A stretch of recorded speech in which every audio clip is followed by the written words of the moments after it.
Ikaze bakunze imbonesha kure ya Look Media, bakunze ibiganiro bica kuri Look Media, cyane cyane ibiganiro by'inkino ano kuri Look Media, ibiganiro bitandukanye,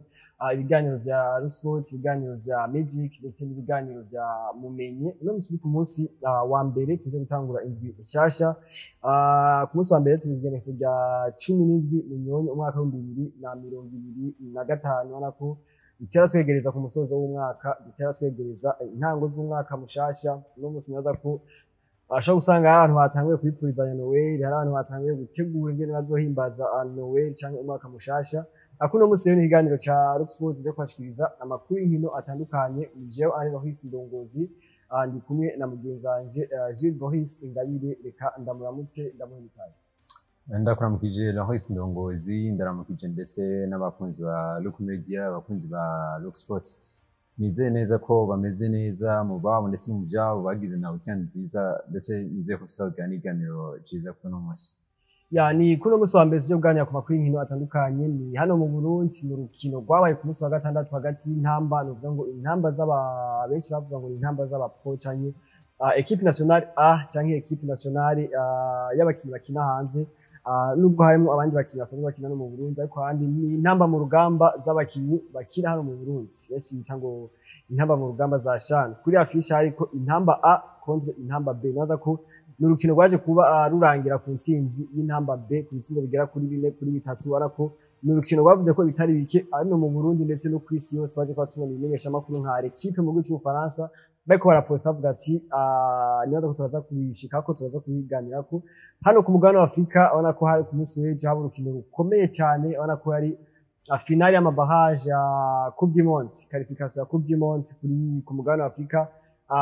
Aba Leopards baza kuba bakora ibitangaza batsinda igihugu cya Nigeria, baza kuba bashobora kubandanya muri barrage intercontinental. Nibaza ko tuza kubica hirya no hino ku mugabane wa Buraya, naho nyene bariko barakina novuga ngo inkino zo gukurakuranamwo baja mu gikombe c'isi. Abona ko haje kuba haboneka ibitari bike, inkino zitari nke, igihugu ca Norvège n'ibindi bitandukanye. Nibaza ko atwaje tumire amategato teze tugaruke n'idongo y'igano cyacu. BCAB Internet Banking ni ubuhinga bugezweho ibanki BCAB yabashiriyeho. Umuntu ashobora kubukoresha akoresheje itelefone yiwe, rimwe bita smartphone canke imashini, atiriwe aragenda kw'ishami rya BCAB. BCAB ntiyibagiye abarundi baba mu mahanga mu kubahuza n'igihugu cabo c'amavukiro biciye mu kugura ekonti bita diaspora account. Iyo konti uyikurikirana biciye ku buhinga BCAB Internet Banking. Tubibutse ko ubuhinga BCAB Internet Banking butashizweho kubera abarundi bari mu mahanga gusa, ariko bwashizweho kubw'umunywanyi wese w'ibanki BCAB. Ibanki BCAB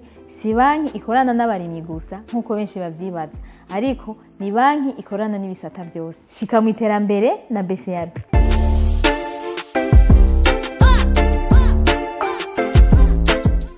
Reka twinjire mu idendo ry'iganiro. Twivuga ngo duhere hano mu gihugu cyacu cy'u Burundi. Ubona ko ni intamba mu rugamba A, intamba mu rugamba B. Reka tuzite uko nyine kuko no ku mafishi niko byari byanditse intamba mu rugamba A cyangwa intamba mu rugamba B. Nivuga ngo ni equipe nationale y'abakuze senior, equipe nationale nyine tumenyereye. Ntitwavuga ngo y'abakina hanze gusa kuko harimo abandi bakinyi basanzwe bakina hano mu Burundi, ariko bako bakina n'intamba B cyangwa intamba za Shan cyangwa intamba z'abakinyi basanzwe bakina Primus League. Bakina hano biza kurangira ku ntsinzi y'ibitsina bigera kuri 4-3 by'intamba mu rugamba z'abasanzwe bakina hano mu Burundi. Naje gutangara mbonye akantu ikinyamakuru equipe cyaje kwa cyandika ngo Uburundi bwaje ko bukora exploit ikomeye cyane, aho equipe A itsindwa na equipe B. Mu makomantere abantu bavuga ati ibintu rero biroroshe, equipe B baca baswitchinga, baca bagira equipe A ikiba equipe B, equipe B ikiba equipe A. Navuga rero ko yari match navuga ya kivandimwe yaje no kuba iba mu gihe hari urukino rwaje kwa rusiba kubera yuko mvuze zitandukanye hagati ya Zambia ndetse n'igihugu cy'u Burundi. Rero baza kuvuga ati nitwoza kuba dupfisha ubusa ino treve, nubwo hari urundi rukino rwitezwe ku munsi w'ejo, ariko baza kuba bakina hagati y'aba abo twokwita aba pro, aba international ndetse n'abarogo. Cyaje ko gitangaza benshi burya nubwo ikinyamakuru l'équipe cyaje ko kivuga kuriya naje ubwaje byarantangaje. umye mita yaje kwirangira ari ibitsindo bigira kuri 3-1 nako hari habaye domination iteye ubwoba premier mita yo ari domination nini ya cyane y'abaroko babati kumbure abaroko nibo bamaze kugera kuri etape ikomeye cyane muri football y'u Burundi ariko nazo ko abasore basangwa Patrick Mayanga ndetse na kurundi ruhande yari coach Miburu yanovuga yuko abaroko baje kuba bigenza neza kubwanye sinavuga yuko bo switching naza ko ça fait partie du jeu twama twabonye yuko equipe kanaka ije kubitsinda iyi equipe atari kuvuga yuko babasumbije inguvu ariko kuri uwo munsi bavanga agapira karadunda ugasanga byaje ko bigenda nkuko twatuvyiteze kubwanje intama mu rugamba ziracafise kinini cyo gukora Patrick yaravuze yuko wewe intumbero ni CAN 2027 uno munsi byaje kuba byanka muri Coupe du Monde ntawoza kuba mu blaming ariko kandi tuba taratangwa kubona utumenyetso twatu na hato ni muno munsi baje bagatsindwa n'abaroko equipe twovuga ko yitegurira cyane kandi urabona ko no muri cyane ntikomeye cyane hatatangura kuzana mvuga utudutse twatu na hato nibaza ko bigitanga wamengo ni sa ariko nibaza ko kuba byarashoboye gushikaya nuvuga ubunye isi yose irabizi ko intamba mu rugamba zasinzwe intamba mu rugamba bwiza arabandi baje kuvuga ati ahubwo rero mu teste naho equipe yabigeme muri kwitoza rero bati mu teste equipe feminine nayo mu teste nizo ntamba amba ariko usanga none mugaswitchinga hageze kwitaba equipe y'abagabo senior mugaca muswitchinga mugaca muzanira abakobwa yarako hari abandi bavuga ati ibyo onye nuko tugo tuvuga ku Burundi ko bwo bwatsinze burategura iyo match nibazitegure muri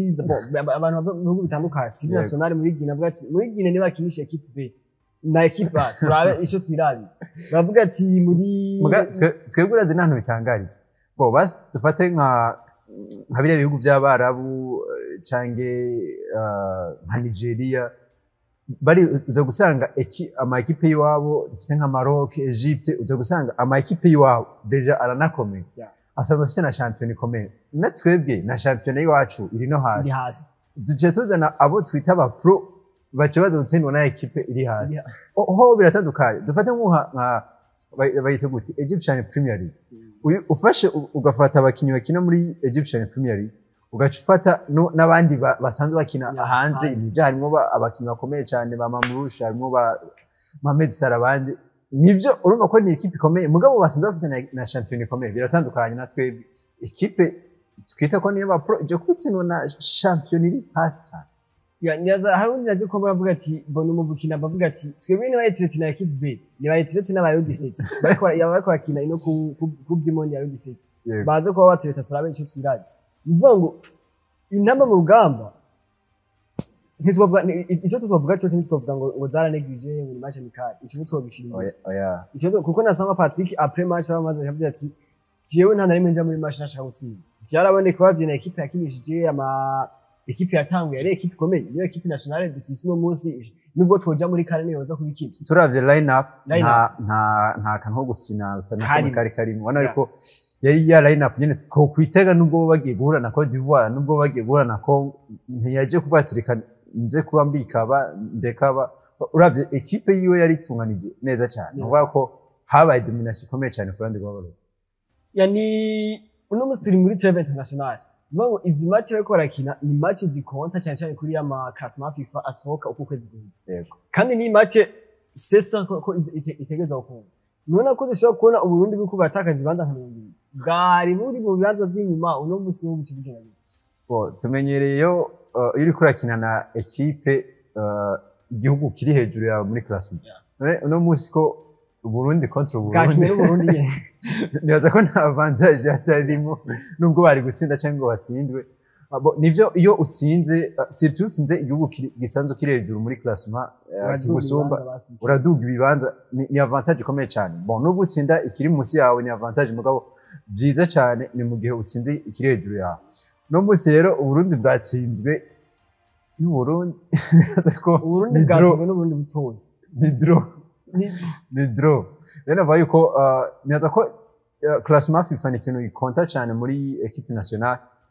nivyo turafise urundi rukino ku munsi w'ejo neza ko niho hantu hakomeye hambere ho kuza kwikosorerwa ngo ntituze kuba tunegwija tuno tumatch twa Treve International ko ni ikintu gikomeye cyane muri Plasma FIFA. Nibaza ko ni intamba mu rugamba mbona ko akazi kacahari bo maje ko basaba match amikare match retour nuko novuga muri ba byanko tugira umugisha avuga ati turakeneye match retour ariko nubwo muri match retour yoza ku hari ayandi mahirwe menshi ko izi ntamba bezi za kuba zibongera kugira kandi ni ibintu byose bishoboka bo barakeneye kwikosora mugabo uravye bari bagerageje kugerageza kwikurayo mu gice ca kabiri corona haje kuboneka ibitsinda bigera kuri 2 muga nubwo byaje kuba birangira bibaye ibitsinda bigera kuri 4 kuri 3 ahubwo ikintu naje kwanshima nuko turakunda kwidoga yuko Burundi niyo butsinze usanga butsinze kimwe 2 no musi haje kuboneka ibitsinda bigera kuri 7 mu rukino rumwe navuga yuko nkamwe twokwama tubona ukwitanga kw'abakinyi nace cyane kurande rw'imbere ni ikintu ciza cyane si kenshi tubona ibitsindo bigera kuri 4 si kenshi tubona ibitsindo bigera kuri 3 muri equipe nationale no musi nova ko karakazi gakomeye cyane nivyo ya Burundi contre Burundi twizere ko Uburundi contre ikindi gihugu naho tuzoza kwa tubona ibitsindo bingana nko nibaza ko ni ntabwo byari byoroshye nibaza ko ari ibintu byinshi cyane byo gukosora bikihari byinshi cyane byinshi hano ku ntaba mu bwawe nibaza ko ni ikintu kizomereka sangwa Patrick ko uno munsi twari ko twandura urukino rwa Zambia nibyo twari kuye ko ari avantage kuri equipe nationale mugabo uno munsi nibaza ko ni ikigo ahabonye avuze ati bwabonye equipe yacu ya objectif ya kandi 2027 iracyashoboka nibaza ko turavye urukino biri kure mu kwezi si ibintu uvuga ati intamba mu rugamba zafite amahirwe yo kwikarishya turavye ingene ibindi bihugu n'umwaka ino misi bikomeye cyane ku mugabane wa Afrika ubona ko akazi kacari kuri Sangwa Patrick Mayani mugabo iyo duhura na Zambia nta exploit ko dukoze dutsindwa mugo no musi twakoze exploit komeye iyo tuza guhura na Zambia l'équipe ntiyari kwandika biki oya twayitsinda ni n'iryambere banditse kuri match n'iryambere banditse ku Burundi ukuntu bavuze yuko bakoze igitanga ijati ngo le Burundi réussit d'incroyable exploit de perdre contre son équipe B isi yose yabibonye nubo ikintu kibaye poste kuri equipe umuntu wese akunda sport kwisi aba yakibonye cyare gose nuvuga ngo n'umunsi umuntu wese arazi ko Uburundi bwakoze exploit historique na Fabrizio Romano ahora considera l'équipe hari amakuru menshi atanga avuga ati source l'équipe ati c'est no l'équipe bimeze kumwe ubona ko ni Fabrizio Romano munsi araje kuba amenya ko intamba mu rugamba zakoze exploit historique ngo birashobora no kudufasha ko amenya intamba hubo mu Faransa cyane ati ni cya gihugu cya Ndayishimiye Yusuf ari muri OGC Nice umva nisanga ari bizimpe tugize gato aho tumaze kuba poste kuri equipe ubwo rero twaje ko dukora ikintu gikomeye cyane twari ko tudakoze ikintu gikomeye cyane iyo dutsinda Zambia nuvuga ngo hari ikintu kiba ugasanga kikugura ibindi nuvuga ngo nkuba hari abantu benshi cyane bamenya Burundi hari abantu benshi cyane bamenya football mu hari n'abantu benshi baciye baza kwinteresa kuri equipe nationale y'u Burundi mugabo y'abaro kumva aba pro bamaze kubona yuko nta kintu cyatari ahubwo reka baze kuba binteresa cyane kwaro kumva ni deal ikomeye cyane kwaro nibaza ko twoca tuva mu Burundi ariko imbere gato tuva mu Burundi ni twari twavuze ku munsi wa gatanu ko bari barakina muri Women Basketball African League mu rwa Rezipo bari barakina muri demi finals ari ku munsi wa gatandatu baza gutakaza imbere y'umugwi wa Kenya Ports Authority cyangwa KPAs ko ni byakunze ko umugwi wa Rezipo ushobora kubandanya ngo ushobore gukora nk'ibyo abahungu bakoze n'urugendo rwiza ku ruhande rwa Rezipo abahungu basaza babo baje kwabikora neza baratwara ihiganwa ariko ubona yuko ku ruhande rw'abigeme ntibyaje kwabikunda bari kwahura na equipe ikomeye cyane Kenya Ports Authority naza ko ni imwe mu equipe akomeye cyane haba no ku ruhande rw'abagabo navuga yuko akazi baragakoze nta woza kuba blaminga iryo rya mbere twitege ko mu myaka ikurikira hariyo akagiye gukosorwa ngo tuze kuba tubona hari ikintu gikomeye kiza kwa kibaho nibaza ko n'umugwa wa Rezipo usohotse neza n'umugwa Gladiators wari watsinze mu mukino wo kurondera ikibanza c'indwi n'18 wari washoboye gutsinda umugwa Don Bosco umugihugu ca Tanzania nako n'umugwi wa Gladiators yagize uri mu kibanza c'indwi kanatsimba kameme ntibayi wanyu nimba ubaye uwinzwe ntubaye wanyu turavye baje kuba bagira nibyo difference isimbi ariko turavye ukuntu baje ko batsindwa mu nkino zibiri ni ukuvuga ngo batsinze urukino rwa nyuma n'urukino rwa mbere baje kuba batsinda kuri fo abo bumva bafise deux victoires abo batsinze kabiri bafise victoire imwe victoire zibiri ni zibiri mugabo ya mbere nayo baronse mugandikwa nka victoire ahubwo urazi parcours yabo iri positive numva ngo batsinzwe kabiri batsinda kabiri umva byose bica byanyira foko tunota neza batsinzwe kabiri batsinda kabiri ariko bagabire inota rimwe niba bagabire numva ngo batsinze kabiri basimba ahubwo no gukeza gatoje ni parcours nziza cyane deux victoires deux défaites mugacho ugaheza uruwinzwe muri 8 umbani antuka na kazi baje kuba biga kubigera wa coach Mfuranzi Marcel aza yuko ni experience baje kuba baronka bari kwahura n'ama equipe akomeye equipe nka APR n'ama equipe akomeye equipe nka Kenya Port Authority nyaza ko namwe mu equipe ameze neza naza ko ni experience aba ku ruhande rwa Rezipo ndetse no ku ruhande rwa Gladiators na imakuru yakora vuga mu Burundi reka dusimbire ku mugabane wa Afrika hariko araba inkino zitandukanye muri barrage za Coupe du Monde eliminatoire za Coupe du Monde muri twita demi finale nako nigo cha Nigeria cyari cyatsinze igihugu ca Cameroon Nigeria yaratsinze Gabon ibitsina bigera kuri 4-1 muri prolongation igihugu ca RDC cyari cyatsinze Cameroon igitsindo kimwe ku busa baza gukina finale ku munsi w'ejo hagati y'umugwi wa Super Eagles ndetse n'aba Leopards kuri Stade des Martyrs mu gihugu ca Republika Intwaro Rusange ya Kongo nako ni Leopards baje kuba bakora exploit ikomeye cyane baza kuba bandanya bakivuga ngo begereza ya prime ya y'umuriyoni w'amadolari dukeze abakongomani bashaka kuvuga Alain Leopards niko nakuvuga Alain Leopards mugabo byari kuba byiza tukaririmbye turamutse abantu bose bakunda igihugu ca Kongo ko naje kuba mbona abarundi bari bishimiye intsinze ya Kongo ni igitsindo navuga kimwe ku kindi hagati y'igihugu ca Republika Iharanira Demokarasi ya Kongo baza kubanganya na the Super Eagles bo muri Nigeria exploit ikomeye cyane kuri bano bakongomani anako baje kwa bitwa neza baje kwagira parcours nziza bakuyemo novuga ibihugu bibiri bikomeye ku mugabane wa Afrika bakuyemo igihugu ca Cameroon baje no kubakuramwo igihugu ca Nigeria no musi naje kuba muna ibinyamakuru byinshi byo ku mugabane wa Buraya byandika witwa Victor Osimhen mu bakinyi bakomeye cyane kuri nimero 9 novuga ko yaje no kuba agaragara muri batatu bagwa amahirwe yo gutwara Ballon d'Or ya Afrika no musi nagiye kwaboneka muri Coupe du Monde dushobora kubona abakongomani aribo bariko baraza kubiya ku mugabane wa Afrika muri Coupe du Monde novuga yuko ni experience ikomeye cyane ku ruhande rwa Congo twizera neza yuko ni intsinzi kuri Afrika y'ubuseruko aha natwe bw'abarundi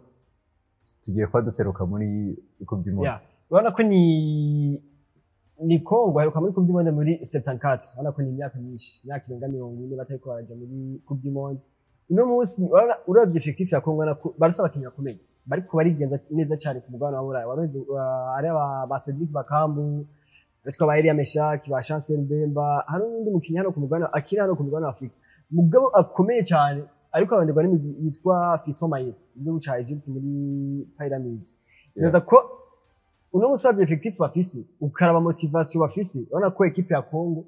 ni equipe irafise amahirwe yo kuba qualifié mugabo biracagoye kuko amabahaje y'Intercontinental azira ibihugu bikomeye tuzaza kubishika ko igihugu ca Italy kizoba kirimo amabahaje y'Intercontinental urabona ko si ibintu bizoba vyoroshe ariko umusakano kaje kuba kaba ku munsi w'ejo ni vya bintu biri ku mugabane wa Afrika ntiyigera haba urutunga match yapfuye guhera amapenalty baje gutanga penalty nuvuga ngo Nigeria ivuyemo abariko bara match y'abanyama image y'umenyereza wa Nigeria witwa Eric Shet yagiye ariruka kugwa n'umuntu wo muri staff ya Ona ko haje kuba bakavuma hagati ya coach wa Nigeria na staff ya technique ya Bongo yaje kuba mubaza avuga ati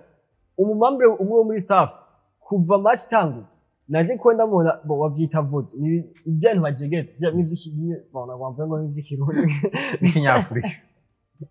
bo bimwe vy'ikinyafrika nuvuga ngo ni imwe bajegeza mu kintu kizaga kuna kuvuga ngo indumba canke ni imiti muri football indumba zanga usanga itara abantu baki nuvuga ngo ni ibintu muri Afrika dusanzwe kuba tuzi tumenyereye nuvuga ngo waje ko bijegeza match bitangwa ama penalty ho ngo vyabaye ibindi nuvuga ngo yaje kuba declare officiellement ngo RDC idutsindishije amangetenge nta kindi kintu uvuga ngo n'utuntu ku mugabane wa Afrika dukunda kwibonekeza kenshi gusa je nibaza yuko nimba nta kamera kashitwe twese tubona ivyerekana mugabo nimba ari neza ko bino bintu ku mugabane wa Buraya ntibitwobora ntavyo twubona kuko aho wobijegereza hose kamera naho wowe uri munsi ya tire munsi ya stade waba ku kamera yagukwiye yakubona rero navuga yuko nimba ari byo byakweye turacafise byinshi byo gukosora ku mugabane wa Afrika nivyo baba baronse abandi ahantu baza kuba dutorera bakavuga ati football ya Afrika iracyari hasi et pourtant neza ko uno munsi bamaze kubavyerekana neza yuko Afrika ifise bamwe mu bakinyi bakomakomeye numva apana ku mugabane wa Buraya kwisi yose wanashima turafise abo bantu imisi yose zo kwama usanga bari au top muri football dufata football européen rero novuga ko hagumye haboneka utwo tuntu twato na hato ni ibintu novuga bitari professionnel habe na gato ntituvuge ngo ni mu Burundi ni muri Afrika rero novuga ko ni igikorwa gikomeye cyane Patrice Motsepe naza ko kuraba ico kugwa ngo tuno tuntu tuterere twato na hato kuza turava ariko gushamirana hagati ya coach y'aba coach naza ko ni ibintu twabonye twaraje ko tubona mbere no wanashima no muri Premier League higanwa rikomakomeye no dufashe ku mugabane wa Buraya mbere wanashima no kwisi yose hari igihe usanga aba coach baje ko bashamirana mugurumva imvo iba yatumye bashamirana niyo ibikomeye nizo zibastafika nimba ari byo naza ko ni ibintu bituma umupira wa Afrika usubira inyuma uno munsi ariko naza ko bibaye mu gihe kandi nta noza kuvuga ngo sivyo kurira muri Afrika turamenyereye biraba tureke kuva muri Afrika birafasha no mu Burundi turakunda kwibona Burundi twarabonye muri uno mwaka n'ibiraba no mwaka kwezi mugabo avara ne passe vyaba uko nyene babona urakunda kubona kenshi umukinyi ngo agiye gutera ibintu bigori mu adversaire barashwanya bikini ivyo ni ibintu bikunda kuba kenshi kandi mu bice hariho ngo ibihuna ngo biri kuri kwipoto ibihuna biri kwipoti ngo ujya muntu ngo mukuri imari rya poto ngo atavuye n'usura uki ni ibintu dukunda kubona kenshi kandi mugabo birafise ishingiro kuko RDC yemerewe prime miliyoni y'amadolari umva gukuramo amafaranga yo gukora intuze nk'ino mugabo nibaza ko quand même iramerita nivyo ni motivation ikomeye cyane RDC ni equipe ikomeye cyane no munsi ifise effectif nziza cyane ku mpande zose ku ruhande rwa Congo muri bakuramo Cameroon baje ko witwa Chancel Bemba yaje kwatsinda no munsi yaje kwatsinda undi umwe mu bakinyi bakomakomeye mbere nashima no muri equipe ya Congo uravye equipe ya Congo nako si equipe yobaho nivyo tugeranije umukinyi umwe ku yundi na equipe ya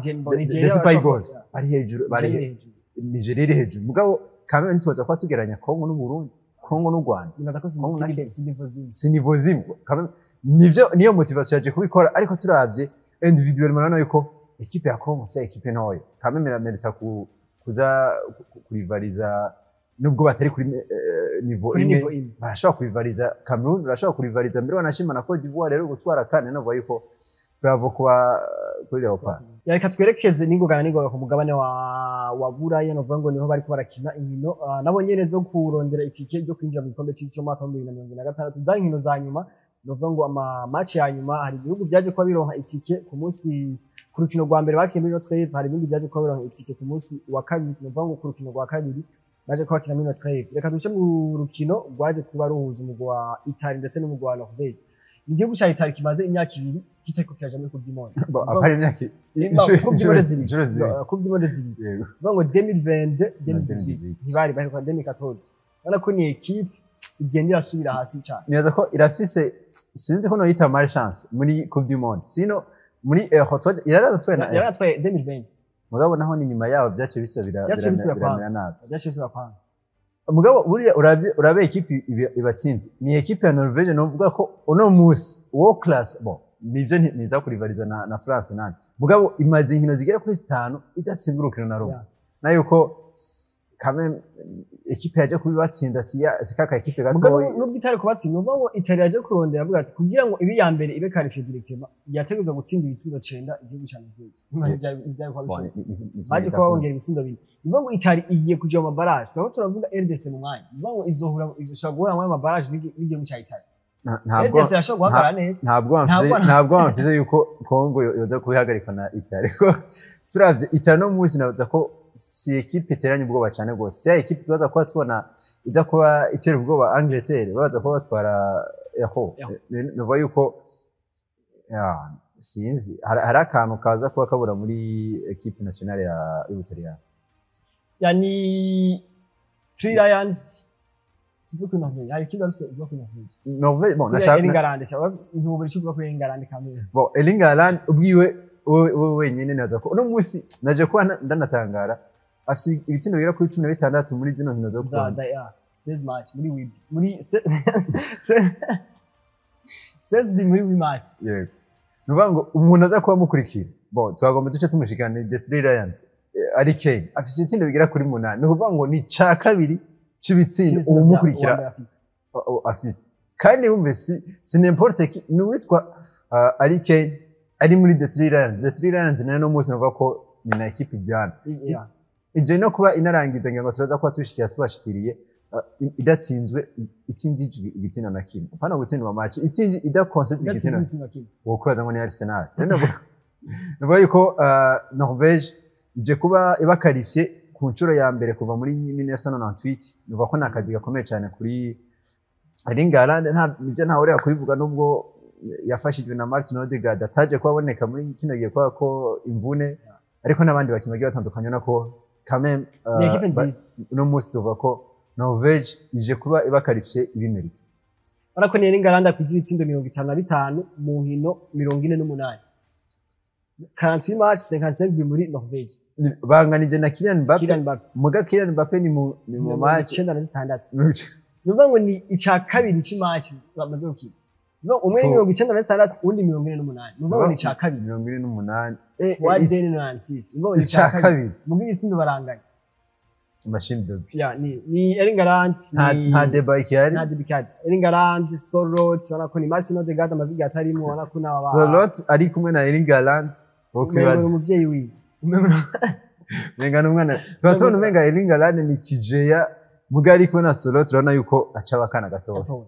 reka duce kuri Three Lions mbere ko turangiza wana ko ni twavuze ni equipe no musi kuva Thomas Tuchel aje wana ko ni equipe imeze neza ni equipe kinya inkino 8 idatsinzwe igitsindo na kimwe itinji igitsindo na kimwe wana ko birekana consistency ikomeye cyane kuri Three Lions ariko no musi duhagarara ko wana ko ni equipe y'abakinnyi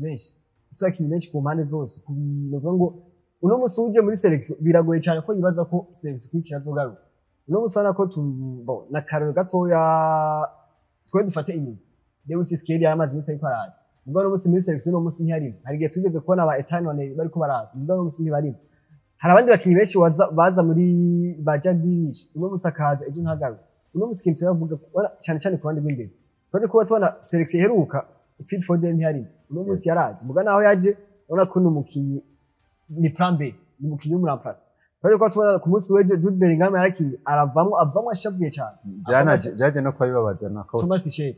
ubona ko ni ino equipe turavye abakinnyi fise turavye coach turavye performance récente bagize no musi twitegeye mu kudimo nibuka ko